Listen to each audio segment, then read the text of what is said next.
వార్తలు ముగించే ముందు ముఖ్యాంశాలు మరోసారి. దగ్గుబాటి వెంకటేశ్వరరావు రచించిన ప్రపంచ చరిత్ర పుస్తకావిష్కరణలో పాల్గొన్న ముఖ్యమంత్రి నారా చంద్రబాబు నాయుడు.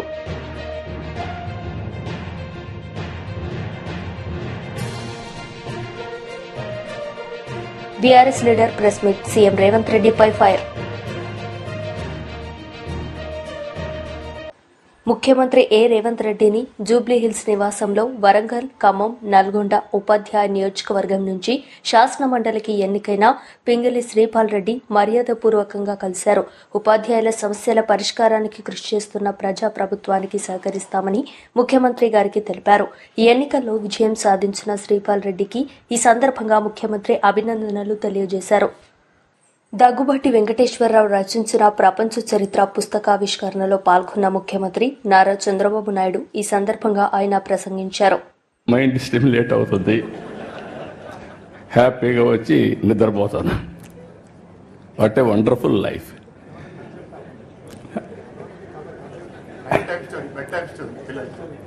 పిల్లలకి అది కూడా చెప్పాడు, మర్చిపోయాను. పిల్లలకి రాత్రిలో ఒక స్టోరీ చెప్పి ఏం హ్యాపీగా నిద్రపోతాడు. అదే మరి ఫ్రెండ్స్తో కలిసి విదేశాల్లో తిరగడం ప్రారంభించాడు. పోయినప్పుడు అక్కడ కూడా ఈ అధ్యయనం చేయడం ఇవన్నీ చేశారు. కానీ ఇన్ని పనులుండి ఇప్పటికి మీరు ఒకసారి చూస్తే ఒక 5 పుస్తకాలు రాశాడు ఆయన. ఈ ఎక్స్పీరియన్స్ చూసినప్పుడు ఫస్ట్ది ఒక చరిత్రలో కొన్ని నిజాలు, ఫస్ట్ బుక్ రాశాడు. అక్కడి నుంచి విభజన జరిగిన తర్వాత మేమందరం ఇంక్లూడింగ్ వెంకయ్యనాయుడు గారు విభజనలో బిజీగా ఉన్నాం. వెంకయ్యనాయుడు గారు పార్లమెంట్లో ఫైట్ చేయడం, ఆ సీన్ చూసిన తర్వాత బాధపడడం అవన్నీ జరిగాయి. అయితే వెంకటేశ్వరరావు గారు దాని మీద డెప్త్కి వెళ్ళి తెలుగువారి చరిత్ర వేర్పాటు వాదం ఎందుకు వచ్చిందని పుస్తకం రాసే పరిస్థితికి వచ్చారు. 3వ పుస్తకం అక్కడి నుంచి వదిలిపెట్టలేదు. ప్రపంచతత్వం, నాయకత్వం, దీని మీద అధ్యయనం చేసి ఒక బుక్ ఒకటి రాసే పరిస్థితికి వచ్చాడు. ఇప్పుడు 4వది ఇంకొక పక్కన మీరు చూస్తే ప్రపంచ దేశాలు, పాలనా వ్యవస్థలు అధ్యయనం చేసి దానిపైన ఒక పుస్తకం రాశాడు. ఇప్పుడు ప్రపంచ చరిత్ర ఆది నుంచి నేటి వరకు, ఇంకా ఆయన మాటలోనే చెప్పాడు కాబట్టి నేను ఎక్కువ చెప్పను. మొత్తం డీటెయిల్ ఆ తర్వాత జరగబోయేట కూడా చెప్పాడు. మనం అందరం ఒక 4-5 సంవత్సరాలు కాపాడుకుంటే మన ఆరోగ్యాన్ని భవిష్యత్తులో 50 ఏళ్ళు అంటున్నాడు. కానీ ఒక్కసారి ఇన్నోవేషన్ వస్తే 50 ఏళ్ళతో ఆగదు. కొంతమంది మీరు లేనిపోయిన ఆలోచనలు ఇచ్చారు. శాశ్వతంగా ఎందుకు బతకూడదని. God only knows. కానీ చరిత్ర కూడా మనం ఒకసారి చూస్తే ఇవన్నీ ఒక ఎత్తు అయితే ఈరోజు అగ్రదేశాలన్ని దేశాలు కూడా సఫర్ అయ్యే పరిస్థితి వస్తున్నాయి. జనాభా లేదు, ఏఐ ఉంది, లేకపోతే టెక్నాలజీ ఉంది, దాన్ని ఆపరేట్ చేసే మనుషులు కూడా లేని పరిస్థితి వస్తుంది. యూరోప్ కానీ, చైనా కానీ, అదే మరి మీరు చూస్తే చాలా దేశాల్లో, జపాన్ కానీ, అన్ని దేశాల్లో ఏజింగ్ ప్రాబ్లం అనేది బిగ్గెస్ట్ ప్రాబ్లంగా తయారయ్యే పరిస్థితి వచ్చింది. మనం అందరం అదృష్టవంతులం. భారతదేశం వరకు ఈరోజు ఎగ్జామ్ చేసే వచ్చింది. ఏదైతే ఐఎమ్ వెరీ ప్రౌడ్, నేను ముందుకు కూడా చెప్పాను. ఒకసారి నిర్మలా సీతారామన్ గారు చూసినప్పుడు ఆవిడ యొక్క ప్రస్థానం. వెంకటేశ్వరరావు గారు చరిత్ర రాస్తున్నారు, పక్కనుండే నిర్మలా సీతారామన్ గారు చరిత్ర సృష్టించడానికి శ్రీకారం చుట్టారు. ఇది ఒకసారి మనం చూసినప్పుడు, వారి ప్రస్తావాన్ని చూసినప్పుడు, ప్రయాణం చూసినప్పుడు నాకు అనిపిస్తుంది, నేను ఎప్పుడూ చెప్పేవాడిని, మగవాళ్ళ కంటే మహిళలు బాగా సమర్థవంతంగా పనిచేస్తారని. మా వెంకటేశ్వర గారు ChatGPT కొట్టి బీజేపీ లీడర్ మీడియా సమావేశం నిర్వహించారు. ఈ సందర్భంగా పలు అంశాలపై ఆయన మాట్లాడారు. దీపాదాస్ మున్షి గారు ఉన్నారు. వారికంటే ముందు ఠాక్రే గారు కొద్ది రోజులు, ఠాగూర్ గారు మరికొన్ని రోజులు, ఇలా ఇన్ఛార్జీల మీద ఇన్ఛార్జీలు మార్చుకుంటూ ఎట్టికేలకి ఫైనల్గా మీనాక్షి నటరాజన్ గారు రంగంలోకి వచ్చారు. ఆమె రావడంతోనే చాలా సింపుల్ అని,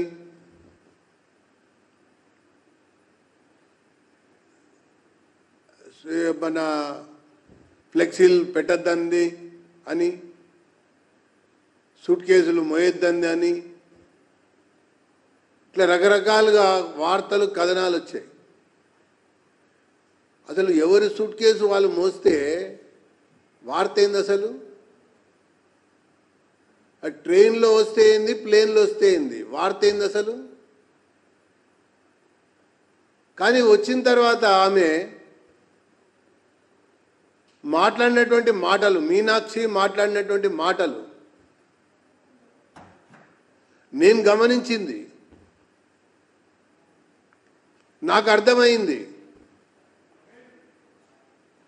ఎగ్జిబిషన్ గ్రౌండ్స్లో ఒక పెద్ద జాతీయ సమావేశంలో పాల్గొని ప్రసంగిస్తూ మీనాక్షి మాటలు రాష్ట్ర ప్రభుత్వాన్ని తప్పుపట్టేవిగా ఉన్నాయి.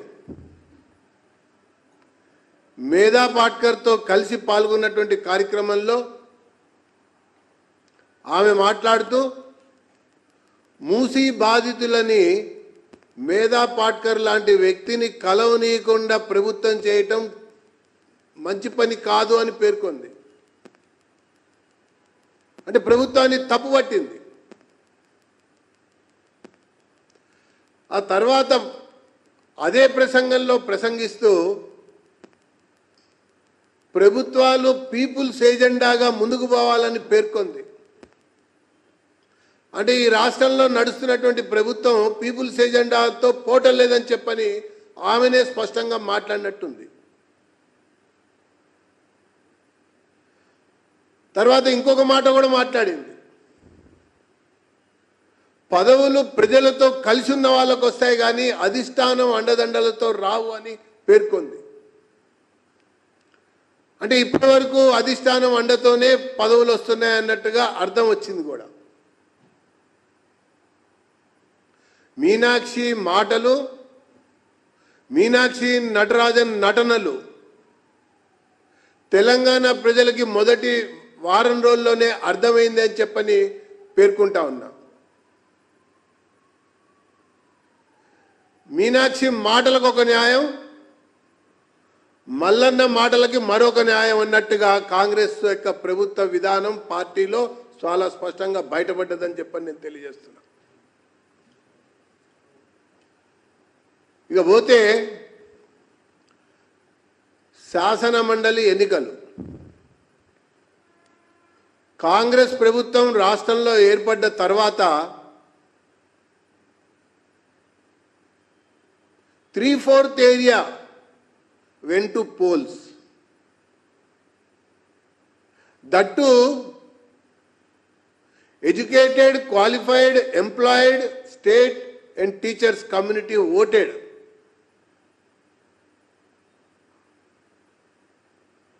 అంటే ఎగెనెస్ట్ గవర్నమెంట్గా ఓటేశారు వాళ్ళు.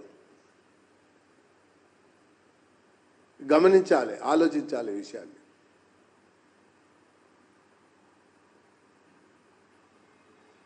ఈ యొక్క తీర్పుతోనూ అర్థమవుతున్నటువంటి విషయం ఏంటంటే neither class Nar mass is happy with this government అనేది చాలా స్పష్టంగా అర్థమైంది. ఇంకా విషయం లోపలికి వెళ్తే కాంగ్రెస్ ప్రభుత్వం మాటలు, అందిస్తున్న మూటలు, నాయకుల యొక్క ముఠాలు చెల్లవు అన్నటువంటి ఒక తీర్పు ఈ ప్రభుత్వానికి ఆ పార్టీకి చెంపపెట్టులాగా ఉంది. 14 నెలల తర్వాత జరిగినటువంటి ఒక ఎన్నిక ఇది. రేవంత్ రెడ్డి స్వయంగా మనసు పెట్టి ఎన్నికల ప్రచారంలో పాల్గొన్నాడు. ఇక నామినేషన్ నాడైతే మంత్రులంతా తరలి వచ్చి కలిసి వచ్చి అక్కడ ఒక ప్రదర్శనలాగా చూపించారు.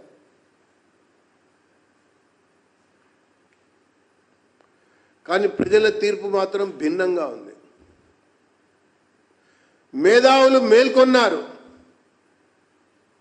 ఈ ప్రభుత్వ చర్యలతో ఉపాధ్యాయులు ఉలికిపడ్డారు. పట్టభద్రులు కమలానికే పట్టం కట్టాలని నిర్ణయించారు.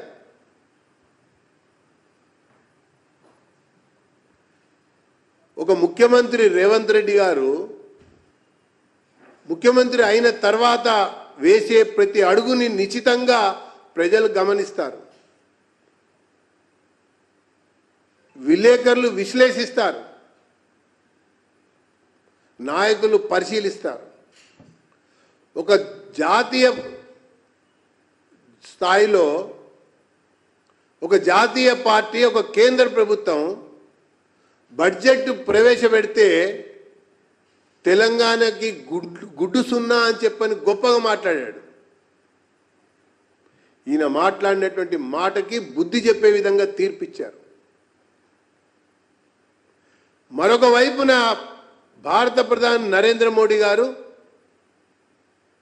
సాధారణ మధ్యతరగతి కుటుంబాలకు సంబంధించిన విషయంలో 12 లక్షల ఆదాయంపై పన్ను బీఆర్ఎస్ లీడర్ మీడియా సమావేశం నిర్వహించారు. ఈ సందర్భంగా పలు అంశాలపై ఆయన మాట్లాడారు.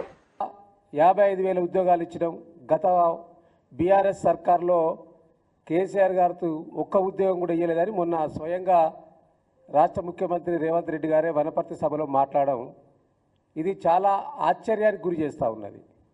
దాని మీద నేను గతంలో అనేక సందర్భాల్లో ఇదే వేదిక ద్వారా మా నాయకులు కేటీఆర్ గారు కావచ్చు, హరీష్ రావు గారు కావచ్చు, అనేక సందర్భాలలో ప్రతి నాయకుడు అసెంబ్లీ సాక్షిగా చెప్పిన సందర్భం కూడా ఉంది.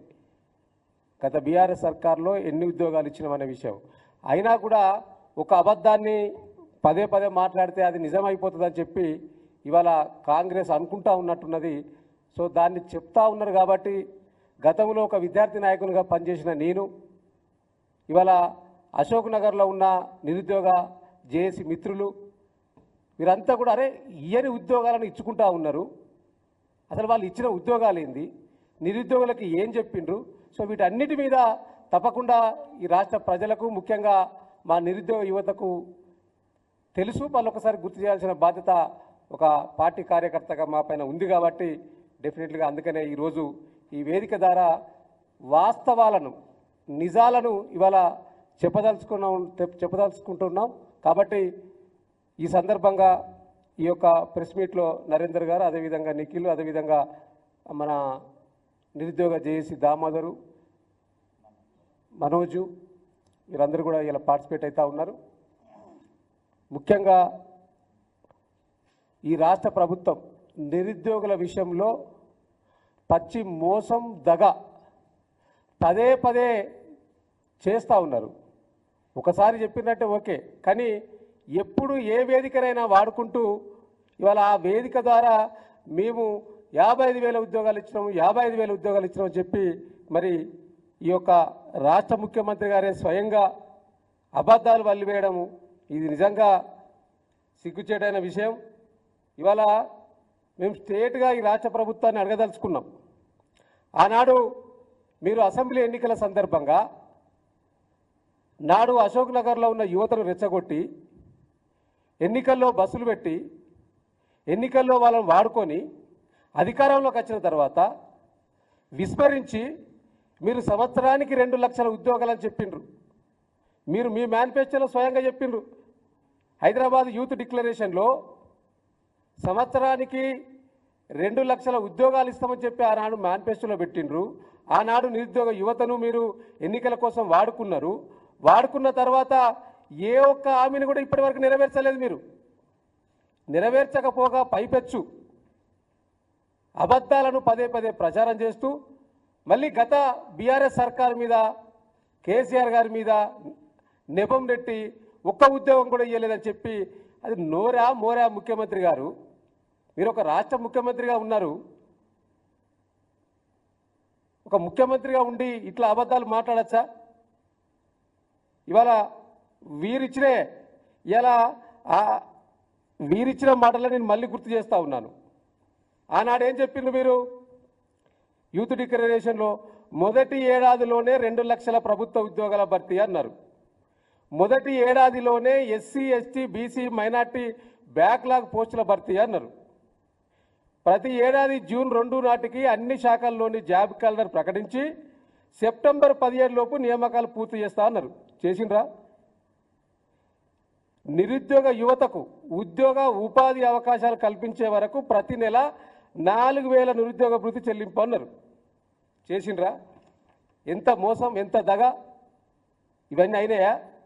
ఇవన్నీ పక్కకు పెట్టి మళ్ళీ మేము వచ్చినాక 55,000 ఉద్యోగాలు 55,000 ఉద్యోగాలు అని చెప్పి, అంటే ఇవాళ కాంగ్రెస్ ప్రభుత్వం ఇది ప్రజాప్రభుత్వం కాదు. ఇది ప్రజలను, ముఖ్యంగా ఈ రాష్ట్రంలో ఉన్న నిరుద్యోగ యువతను మోసం చేసే ప్రభుత్వం మాత్రమే. ఇవాళ మేము స్పష్టంగా చెప్తా ఉన్నాం. మేము ఇచ్చినాయి ఈ గతంలో కూడా చెప్పినాం, మళ్ళీ కూడా గుర్తు చేస్తూ ఉన్నాం మీకు. ఇవాళ బీఆర్ఎస్ ప్రభుత్వం వచ్చిన తర్వాత వచ్చిన ఉద్యోగాల సంఖ్య మీరు పదే పదే చెప్తా ఉన్నారు కదా. మేము ఉద్యోగాల నోటిఫికేషన్లో సహా చెప్తాం. ఇది మీరు ఎక్కడికైనా చర్చకు సిద్ధం. మీరు సిద్ధం అంటే మేము కూడా సిద్ధంగా ఉన్నాం. ఎక్కడికి వచ్చారో మాట్లాడతాం దీని మీద. ఇవాళ గత ప్రభుత్వం ఇచ్చిన నోటిఫికేషన్లో మేము చాలాసార్లు చెప్పినాం, మళ్ళీ చెప్తా ఉన్నాం. గత ప్రభుత్వం బీఆర్ఎస్ సర్కార్ హయాంలో ఇచ్చినాయి 2,32,308 ఉద్యోగాలకు ఆర్థిక శాఖ అనుమతి తీసుకుంటే దాంట్లో నోటిఫై చేసినాయి 2,02,735 ఉద్యోగాలకు మేము నోటిఫై చేసినాం. అందులో సెలక్షన్ ప్రాసెస్ అయ్యి నియామక పత్రాలు ఇచ్చింది 1,60,083 ఉద్యోగాలు. మిగతా కొన్ని కారణాల వల్ల, అంటే కోర్టు కేసులు కావచ్చు, అదేవిధంగా ఈ యొక్క ఎలక్షన్ కోడ్ వల్ల కావచ్చు, 42,652 ఉద్యోగాలు వివిధ కారణాల వల్ల మిగిలిపోయినాయి. వాటికి ఆల్రెడీ ఎగ్జామ్స్ నిర్వహించడం, రిజల్ట్ ఇచ్చినాం. ఇవాళ వాటికి మీరు నియామక పత్రాలు ఇచ్చి సెల్ఫ్ డబ్బాలు కొట్టుకుంటూ మందికి పుట్టిన బిడ్డలు మా బిడ్డలే అంటూ ఇవాళ డబ్బాలు కొట్టుకుంటున్నది మీరు. ఇవాళ నేను స్పష్టంగా చెప్తున్నాను, ఇది మీకు కూడా మీడియాకు పంపిస్తాను. నేను ఎప్పుడు నోటిఫికేషన్ వచ్చింది, ఎప్పుడు ఉద్యోగాలు ఇచ్చినాం, మీరు వచ్చినాక నియామక పత్రాలు ఎప్పుడు ఇచ్చారు అనేది నేను చెప్తాను. బెస్ట్ ఒక 2 ఎగ్జాంపుల్ చెప్తాను నేను మీకు. ఇవాళ స్టాఫ్ నర్సుకు సంబంధించి 2022 డిసెంబర్లో ఇచ్చినాం. ఎగ్జాము 23/8 పెట్టినాం. 6,956 ఉద్యోగాలు. జనవరి 31 మీరు నియామక పత్రాలు ఇచ్చారు ప్రజాపాలనలో. ఇంకొక ఎగ్జాంపుల్ చెప్తాను నేను. పోలీస్ కానిస్టేబుల్ 17,805 ఉద్యోగాలు. మేము ఇచ్చిన నోటిఫికేషన్ 25వ తారీఖు 4వ నెల 2022లో ఇచ్చినాం. ఎగ్జామ్ డేట్ ఎప్పుడు పెట్టినామంటే మేము 28వ తారీఖు 8వ నెల 2022 సంవత్సరంలో ఎగ్జామ్ పెట్టినాం పోలీస్ కానిస్టేబుళ్లకు. ఆల్రెడీ మీకు కావాలంటే వాళ్ళు ఇప్పుడు ట్రైనింగ్లో ఉన్నారు. 17,000 మంది పోలీస్ కానిస్టేబుల్ ప్రజెంట్ ట్రైనింగ్లో ఉన్నారు. మీరు పోయి అడగచ్చు, మీరు మీడియా మైక్ పెట్టవచ్చు. నోటిఫికేషన్ ఇప్పుడు. మాజీ మంత్రి అంబటి రాంబాబు మీడియా సమావేశం నిర్వహించారు. ఈ సందర్భంగా పలు అంశాలపై ఆయన మాట్లాడారు. దాఖలాలు లేవు. బడ్జెట్ను పరిశీలిస్తే అన్ని అరకొరగా ఇచ్చారు. కొన్నిటికి అసలు కేటాయింపులు కూడా ఇవ్వకోకుండా మేము సూపర్ 6ను అమలు చేయబోతున్నాం అనేటువంటి మాట మాట్లాడుతూ ఉన్నారు. అదేమిటయ్యా, ఎందుకు మీరు వీటిని అమలు చేయలేకపోతున్నారంటే ప్రభుత్వం కష్టంలో ఉంది, అప్పుల ఊబిలో ఉంది. జగన్మోహన్ రెడ్డి గారు అప్పులు చేసిపోయారు, అందువల్ల మేము చేయలేకపోతున్నాం అనేటువంటి మాట 5 సంవత్సరాలు పరిపాలన చేసినటువంటి వైఎస్ఆర్ కాంగ్రెస్ పార్టీ మీద, జగన్మోహన్ రెడ్డి గారి మీద వంక చూపటమో, బురద జల్లి వెళ్ళటమో చేసేటటువంటి ప్రయత్నం చేస్తున్నారు చేతగాని చంద్రబాబు నాయుడు గారని ఈ సందర్భంగా నేను చెప్పదలుచుకున్నా. అప్పుల విషయానికి వచ్చినప్పుడు చాలా తిప్పలు పడతా ఉన్నారు చంద్రబాబు నాయుడు గారు, చంద్రబాబు నాయుడు గారి కుమారుడు రకరకాలుగా చెప్తున్నారు అప్పుల గురించి. చంద్రబాబు నాయుడు గారు ఏమన్నారంటే, ముఖ్యమంత్రిగా ప్రమాణ స్వీకారం చేసిన తర్వాత జగన్మోహన్ రెడ్డి గారి ప్రభుత్వం 14 లక్షల అప్పు చేసింది, 14 లక్షల కోట్ల రూపాయలు అప్పు చేసింది అన్నారు. మళ్ళా తర్వాత మాట్లాడితే 12 లక్షల అప్పు అన్నారు. తర్వాత గత సంవత్సరం 10 లక్షల కోట్లు అని గవర్నర్ చేత చెప్పించారు. చివరికి బడ్జెట్లో చూస్తే ఆయన ప్రవేశపెట్టినటువంటి బడ్జెట్లోనే కాగ్ లెక్కల ప్రకారం 6,46,000 కోట్లు మాత్రమే అని చెప్పారు. ఏంటో నాకు అర్థం కాల. ముందు 14 లక్షలు అన్నారు, చివరికి చూస్తేనేమో కేవలం 6,46,000 కోట్ల రూపాయలు మాత్రమే అప్పు చేసినట్టుగా చెప్పేటటువంటి ప్రయత్నం చేశారు. అంతేకాదు, మొన్న ప్రవేశపెట్టినటువంటి బడ్జెట్ను ఒకసారి పరిశీలన చేస్తే ఎట్ ఏ గ్లాన్స్ అని మొత్తం ఒక రిపోర్ట్ ఉంటుంది. దానిలో అప్పులేంటి ఇవన్నీ కూడా వివరంగా ఉంటాయి. ఎట్ ఏ గ్లాన్స్ దానిలో అసలు ఆ పట్టిక లేకుండా తీశారు. అంటే ఇక్కడ నేను చెప్పదలుచుకున్నది ఏంటంటే, మిస్ఇన్ఫర్మేషన్ రాష్ట్ర ప్రజలకు ఇచ్చి తప్పుకోవాలనేటువంటి ప్రయత్నం. ఏదో ఒక విధంగా జగన్మోహన్ రెడ్డి గారి మీద బురదల్లి తమ హామీలను ఎగ్గొట్టాలనేటువంటి ఒక కుట్రపూరితమైనటువంటి పద్ధతుల్లో ఇవాళ చంద్రబాబు నాయుడు గారి ప్రవర్తన చేస్తూ ఉన్నాడు. నేను నిన్న జగన్మోహన్ రెడ్డి గారు వివరంగా చెప్పినటువంటి వాటిలో కొన్నిటిని ఇక్కడ నేను ఉదాహరణ చేస్తాను. ఆడబిడ్డ నిధి అని 1,500 రూపాయలు ఇస్తామన్నారు. అందరికీ గుర్తుండే ఉంటుంది. ప్రతి ఆడపిల్లకి 15,000 రూపాయలు, సంవత్సరానికి 18,000 రూపాయలు ముట్ట చెబుతున్నారు. ఏమైందో ఇంతవరకు అర్థం కాదు. గత ఏడాది ఇవ్వలేదు, ఏడాది బడ్జెట్లో కేటాయింపే లేదు. దీని ప్రకారం లెక్కేస్తే ప్రతి ఆడబిడ్డకి 36,000 బాకీ పడ్డాడు చంద్రబాబు నాయుడు గారు. Is it not cheating? ఇది 420 కాదని అడుగుతా ఉన్నా. 36,000 ప్రతి అర్హత కలిగినటువంటి బాలికకు 36,000 రూపాయలు ఇవాళ రాష్ట్రంలో అప్పుపడినటువంటి వ్యక్తి నారా చంద్రబాబు నాయుడు గారు ఎగ్గొట్టేటువంటి ప్రయత్నం చేస్తున్నాడు. This is also cheating. ఈ చీటింగ్ అని అడిగితే దానికి మాత్రం సమాధానం చెప్పరు. అంతేకాదు, నిరుద్యోగ భృతి 3,000 ఇస్తామన్నారు. ఏడాదికి ఎంత ఇవ్వాలి? ఒక్కొక్కరికి 36,000 రూపాయలు ఇవ్వాలి. గత ఏడాది ఇవ్వలేదు. ఈ ఏడాది కూడా కేటాయింపులు బడ్జెట్లో లేనే లేవు. అంటే ఈ ఏడాది కూడా ఎగ్గొట్టేటటువంటి కార్యక్రమాన్ని తీసుకున్నారు. అంటే ఒక్కొక్క నిరుద్యోగికి 52,000 బాకీ పడ్డాడు. ఇది మోసం కాదని అడుగుతా ఉన్నా. ఏమండి చంద్రబాబు నాయుడు గారు, ఏమండి కూటమిలో ఉన్నటువంటి ముఖ్యులు నారా లోకేష్ గారు, మంత్రి గారు, నేను అడుగుతా ఉన్నా, దిస్ ఈజ్ నాట్ చీటింగ్ అని అడుగుతా ఉన్నా.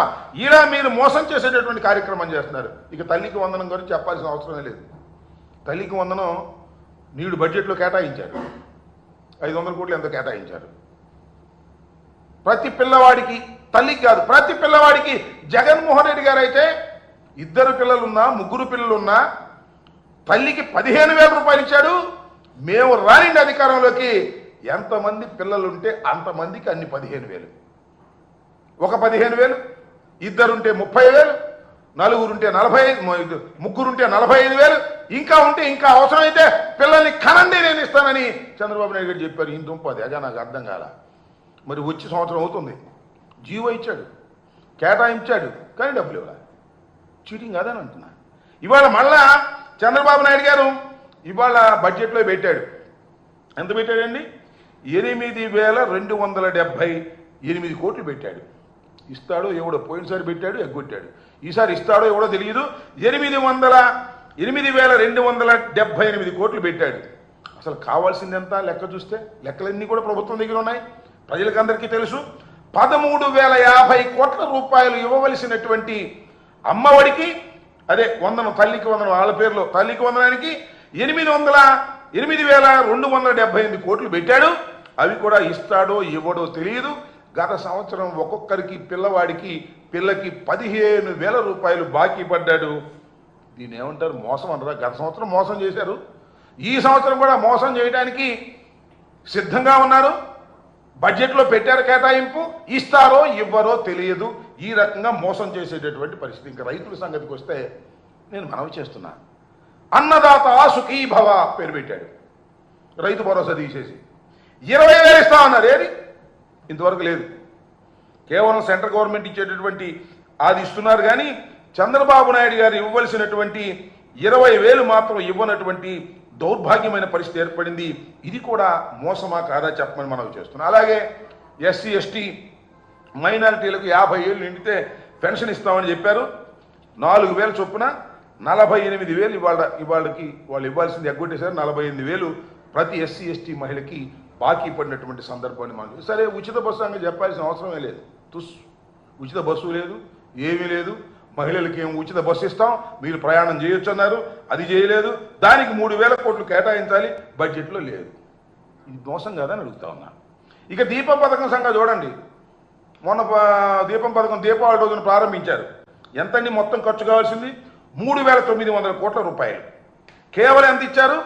పోయినసారి 865 కోట్ల రూపాయలు ఇచ్చారు. ఇవాళ 2,000. ఈ వార్తలు ఇంతటితో సమాప్తం. తిరిగి ప్రసారమయ్యే వార్తల్లో మళ్ళీ కలుద్దాం. అంతవరకు సెలవు. నమస్తే. దగ్గుబాటి వెంకటేశ్వరరావు రచించిన ప్రపంచ చరిత్ర పుస్తకావిష్కరణలో పాల్గొన్న ముఖ్యమంత్రి నారా చంద్రబాబు నాయుడు.